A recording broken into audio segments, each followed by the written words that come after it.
Fans d'imaginaire, bonjour et bienvenue dans cette petite vidéo d'Update Lecture où je vais vous parler pas mal de fantasy, un petit peu de SF et un petit peu de fiction historique. C'est parti!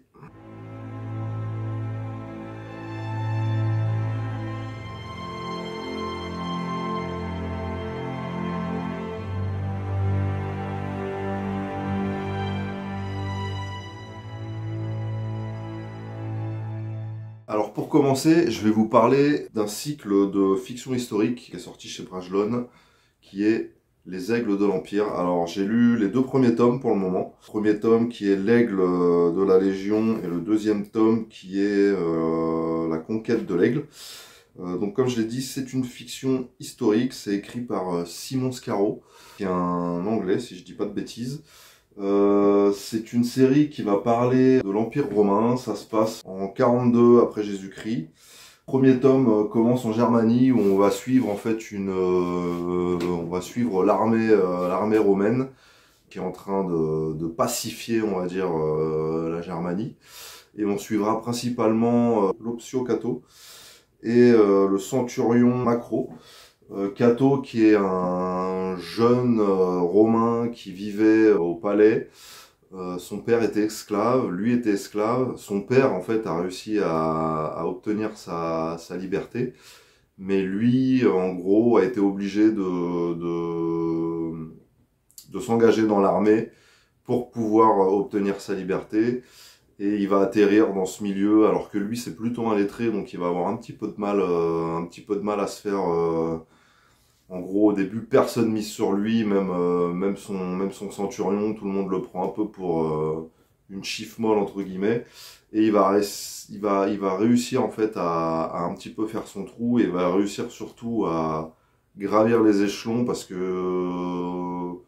en gros, son centurion ne sait pas lire, ne sait pas compter, écrire et tout.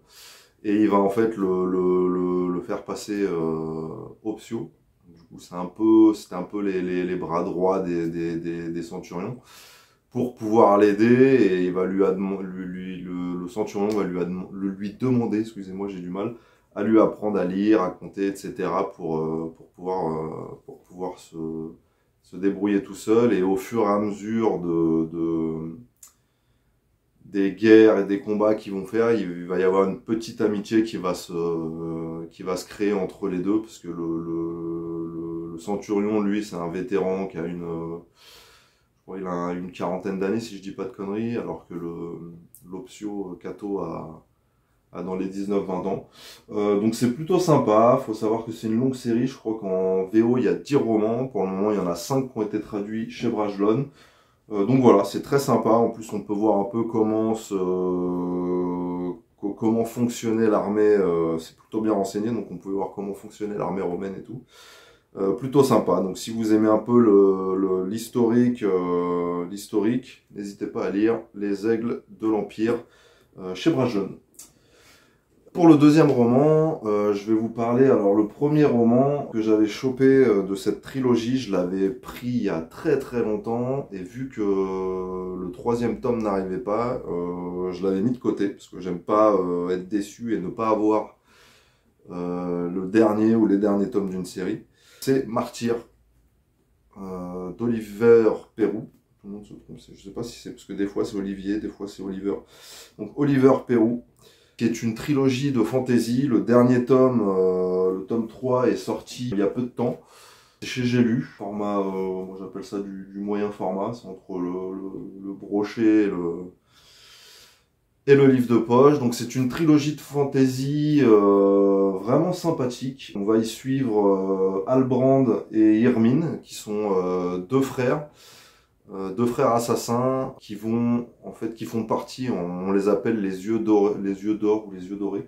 En fait, ils font partie d'un peuple qui a quasiment disparu, qui était un peuple très guerrier, très redouté par les humains, par le reste des humains. Sauf qu'un jour, en fait, il y a un roi qui va monter sur le trône et qui va envahir leur île, qui va tous les tuer. En gros, il va arriver, je crois, avec genre 1 million d'hommes.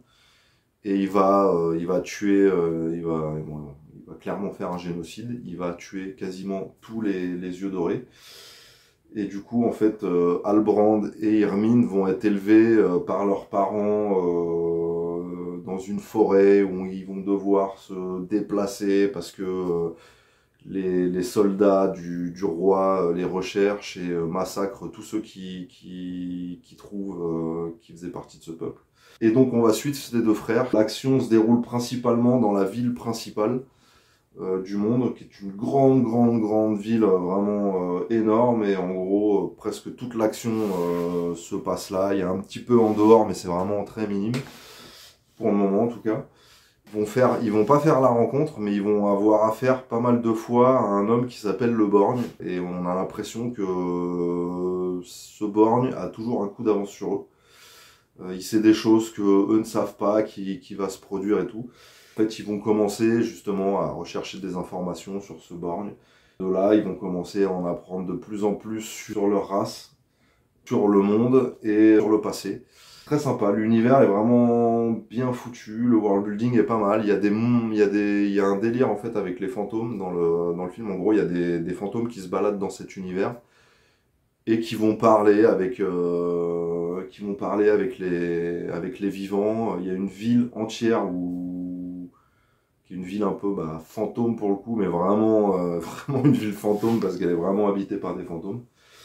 Et voilà, alors je tiens à préciser quand même que du coup ils ont fait une réédition. En fait, il y avait les 2 premiers tomes qui étaient sortis chez J'ai lu dans ce même format, qui était sympa parce qu'il y avait une carte au début, il y avait la carte du monde, il y avait la carte de la ville et tout.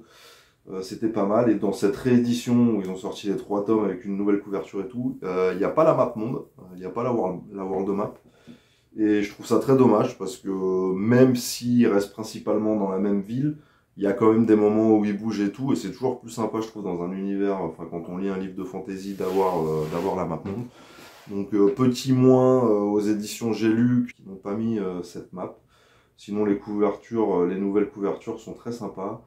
L'histoire est très sympa, la psychologie des personnages est très sympa. C'est bien écrit, donc allez-y, en plus c'est français, donc les bons romans de fantasy française ne sont pas super nombreux, donc n'hésitez pas. Mais c'est vraiment une fantasy très sympa, et du coup je vous la conseille. Ensuite je vais vous parler d'une série de SF, d'un univers que j'adore, qui est pour moi un des meilleurs world building qui peut exister en SF.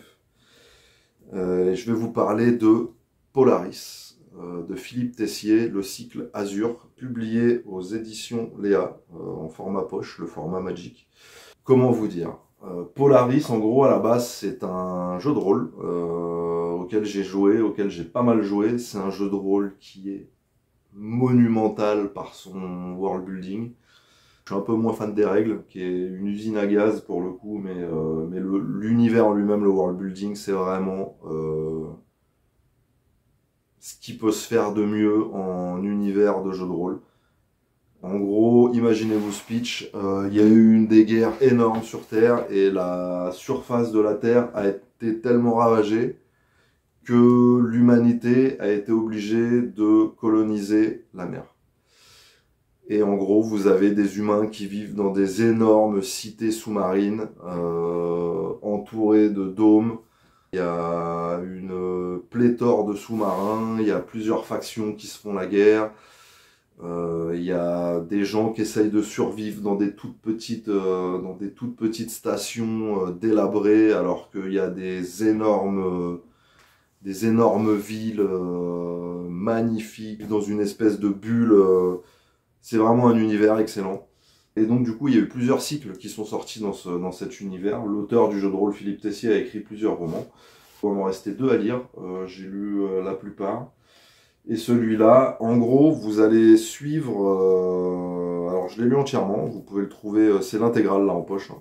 Il y a tout... vous avez tout dedans. Donc, il fait dans les 950... un peu plus de 900 pages, 920 pages. Vous allez suivre des personnages qui sont dans une station qui est en train de tomber, tomber en lambeaux. La station Nemo. Et donc vous allez suivre, en gros il reste, la station a été complètement abandonnée, je crois qu'il doit rester un truc comme peut-être 4-5 personnes dedans, donc le chef de station, genre la mécano, un médecin, un ambassadeur du conglomérat qui dirigeait la station. Le problème, c'est qu'en fait, ils n'ont pas de ravitaillement ni rien depuis beaucoup de temps, donc ils envoient une équipe pour essayer de contacter d'autres stations et leur dire hey, on est là, venez nous chercher, vous nous avez oubliés. Et en fait, à un moment, il va y avoir un sous-marin qui va débarquer, un navire qui va débarquer, et il va y avoir des personnes plutôt suspectes dans ce sous-marin qui ressemblent pas mal à des pirates, des corsaires, des boucaniers. Et il y a un climat de méfiance qui va un petit peu s'installer. C'est un huis clos plutôt pas mal pour le premier tome. Après, je vous dirai rien pour les deux autres tomes, parce que je vous laisse découvrir. Mais il va y avoir un climat qui va s'installer un petit peu anxiogène. Tout le monde, enfin les habitants de la station Nemo commencent à avoir des doutes sur les intentions de ces nouveaux arrivants. Et c'est vraiment pas mal. C'est un univers un petit peu SF post-apo, donc c'est très dur. C'est un univers qui est sombre, qui est comme l'humanité vit dans l'océan à des profondeurs extrêmes. C'est très sombre, c'est très glauque. Là en plus la station dans laquelle ils sont est en train de dépérir, donc c'est vraiment quelque chose de très dur. Et à savoir aussi qu'en plus l'auteur n'est pas tendre avec les personnages et il leur en fait voir de toutes les couleurs. Mais la psychologie des personnages est bien travaillée, l'histoire est bien foutue, même si j'ai trouvé que par moments c'était un peu rapide. Ça s'enchaîne quand même assez vite, il y a pas mal d'actions, mais la psychologie des personnages est quand même bien fouillée. C'est pas tout blanc ou tout noir, les persos ont beaucoup de nuances de gris. Comme je vous ai dit, le world building est vraiment bien. L'écriture, c'est simple, mais ça se lit sans souci. Donc voilà, je vous conseille Polaris de Philippe Tessier, le cycle Azur, l'intégrale chez les éditions Léa. Par la même occasion, je vous conseille de jouer au jeu de rôle. Si vous êtes rôliste, c'est vraiment un univers de fou. Et donc j'ai gardé le meilleur pour la fin, ainsi que le Medieval Fantastic Fantasy, sorti chez Brajlon, d'un auteur que j'aime beaucoup. J'ai déjà lu deux cycles de lui, et je les trouve, j'ai toujours tout aimé de ce qu'il fait. Je pense que c'est un de mes auteurs préférés qui écrit encore beaucoup. C'est un de mes auteurs préférés avec Joe Abercrombie, je pense. C'est l'Alliance de Fer d'Anthony Ryans. Anthony Ryans qui avait écrit aussi le cycle Bloodsong, la trilogie Bloodsong, et la suite de Bloodsong Ravenblade, que j'avais un peu moins aimé, mais qui était quand même encore très cool quand même. Donc l'Alliance de Fer, qu'est-ce que c'est? Alors ça c'est le tome 3, hein, je l'ai fini hier soir. C'est un monde de fantasy où on va suivre Alwyn Scribb, qui raconte son histoire. C'est un livre qui est écrit à la première personne. Alwyn Scribb qui est né dans un bordel, qui a bien galéré quand il était jeune, donc il est né dans un bordel, sa mère était une prostituée, il connaît pas son père, et il l'a jamais connu. Et il va vivre pendant un long moment dans le bordel où sa mère travaillait. Il va finir par être dégagé du bordel par le macro du bordel qui va lui dire allez, on a un peu marre de toi, maintenant tu dégages. Il va se retrouver tout seul dans une forêt, la forêt Chavine, où il va être récupéré par une bande d'hors-la-loi, des bandits. Et en gros, le chef de bandits va un peu le prendre sous son aile, parce que Alwyn, même s'il est jeune, très intelligent, il est très futé, très malin, il sait se débrouiller, et il va être récupéré du coup par le chef de cette bande, Dekin, et il va le prendre sous son aile, avec sa femme, qui est Lorraine, qui s'appelle Lorraine, et jusqu'au jour où, en fait, le chef des bandits va être trahi. Ils vont tous être capturés, en fait, tous les bandits, une grosse partie des bandits de la forêt Chavine, parce que dans cette forêt, en gros, il y a pas mal de bandes de bandits, et Dekin, qui a recueilli Alwyn, et un peu le big boss, c'est un peu le boss final, on va dire, de la forêt Chavine. Ils vont tous se faire capturer, et en gros, il va être exécuté, on va lui couper la tête. Alwyn va être envoyé dans une mine, où les gens, généralement, travaillent quelque temps et finissent par mourir parce que la vie y est très très dure. Et il va faire la rencontre, en fait, d'une religieuse, d'une amie aussi qui s'appelle Tora, et d'une religieuse qui s'appelle Shilva, et qui va le prendre sous son aile, elle encore, parce qu'elle le trouve très malin, très intelligent, etc.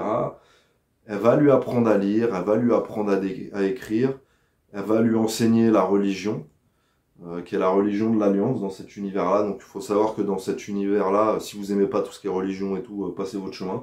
Il y a quand même toute la trilogie est axée quand même sur la religion et sur les fanatismes de la religion, etc. Et du coup, cette religieuse va le prendre sous son aile, et elle va lui apprendre pendant des années le métier de scribe, en fait. Il va écrire ses mémoires, il va apprendre par cœur le livre saint qu'utilise cette religion. Et il va devenir scribe. Pendant toutes ces années, et pendant qu'il apprend à devenir scribe, ils vont faire en sorte de s'échapper.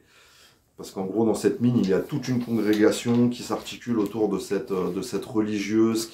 Ils vont faire en sorte de s'échapper. Malheureusement, il n'y a que 3 personnes qui vont réussir à s'échapper. Alwyn, un grand baraque qui était un peu le garde du corps de la congrégation et de la religieuse.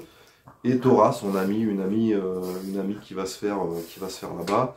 Et pour qu'il puisse réussir à partir, en gros, la religieuse va se sacrifier et va finir par mourir.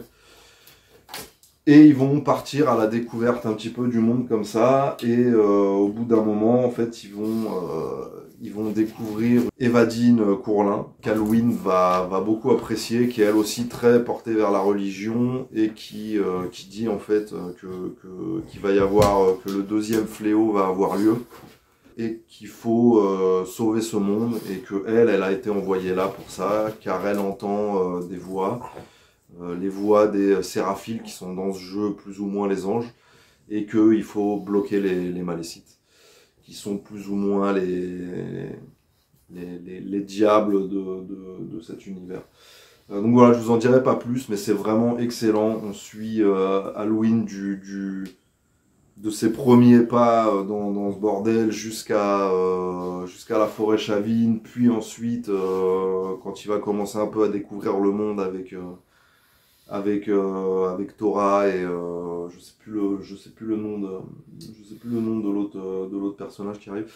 Donc c'est un univers assez sombre, c'est du médiéval fantastique / dark fantasy. La magie dans cet univers est vraiment très light. On la voit un petit peu plus au fur et à mesure des tomes, mais ça reste quand même par rapport à certains romans, à certains cycles très très light. Mais c'est vraiment excellent. Moi, franchement, j'ai adoré suivre ces aventures. C'est un de mes plus gros coups de cœur 2024-2025, parce que j'avais commencé les premiers tomes en 2024. Et j'attendais la sortie du 2e tome en poche qui est sorti mi-mai. C'est vraiment excellent. C'est vraiment le genre de fantasy que j'adore. Je lis de la fantasy pour lire ce genre de roman. Le world building est bien fouillé. La psychologie des personnages est excellente. Il y a de l'action, il y a du complot, il y a un petit peu de tout. Et les romans d'Anthony Ryans, en général, après j'ai pas lu Dragon Blood, mais en tout cas c'était le cas aussi pour Bluton. Vous prenez un peu, vous prenez du J.R.R. Martin, vous prenez du David Gemmell, vous mélangez et vous avez Anthony Ryans. C'est vraiment il y a tout ce qu'il faut pour... il a vraiment ajusté, c'est vraiment un savant mélange je trouve, des deux. Il y a C'est pas aussi long que Martine, parce qu'il y a quand même un peu plus d'action chez Anthony Ryans, mais c'est pas non plus abusé, je trouve, comme dans un livre de Gemmel où ça va être de l'action en continu, non-stop. C'est vrai que j'aimais bien ce style de fantasy quand j'étais un peu plus jeune, mais maintenant j'aime bien quand il y a quand même un peu plus de réflexion et que ça prend parfois un peu plus son temps, que ça développe un peu plus les personnages et tout. Et là, je trouve que c'est le cas. J'ai adoré, franchement, lisez l'Alliance de Fer d'Anthony Ryans chez Brajlon, en poche ou en grand format. Faites-vous plaisir, c'est vraiment génial. Et du coup, j'ai fini cette update lecture qui a peut-être duré un peu plus longtemps que prévu. En tout cas, je vous dis à bientôt pour une prochaine vidéo. Lisez, lisez, lisez. Il n'y a rien de mieux que la lecture, à part peut-être jouer au jeu de rôle. Je vous dis à la prochaine vidéo dans pas très longtemps. Ciao, ciao!